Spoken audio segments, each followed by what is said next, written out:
Thank you, Oki, for your comment. You never knew the Terry Melcher connection. Hey, everybody, we're talking about the Manson murders of 1969, the famous address, 150 Cielo Drive. You have to travel up Benedict Canyon. I once tried to go there respectfully just to see it. You can't go. They ask you not to for obvious reasons. The home, which I'll show you real quickly. This is a picture of the home where the horrific murders happened. And even after that, other celebrities, including Trent Reznor of Nine Inch Nails, he was the last one to live there because it's since been knocked down. I think that happened in 1992 or 3.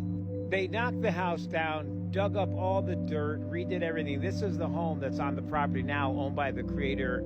I can't think of his name. I think of the show Full House. This is as close as you get when you go to Cielo Drive. They did have gates that evening as well. They were a little further back. And that's where the gates were the night the Manson family members went there. The night the Manson family members went there, they climbed up a telephone pole. I don't think it was this one. It might have been on the other side, but similar to this.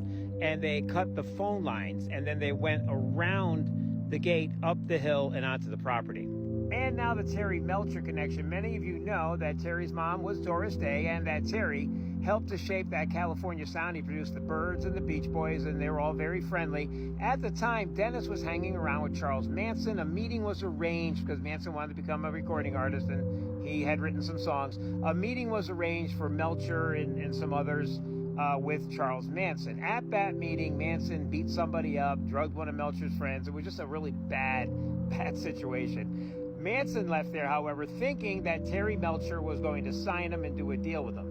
Melcher told his mom, Doris Day, about the incident and whether it was mother's tuition or whatever. She said, you know, you really don't want someone like that who would do that at a meeting to know where you live. You should move out of 150 Cielo Drive, which he did. The house was then rented to Roman Polanski and Sharon Tate. And Melcher moved out in January, and the murders were in August.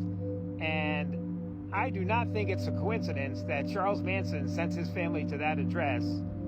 He sent them there deliberately, in my opinion. And, you know, it's not my theory originally. It's one that I gravitated to murder Terry Melcher and whoever else was in that house for not doing the deal.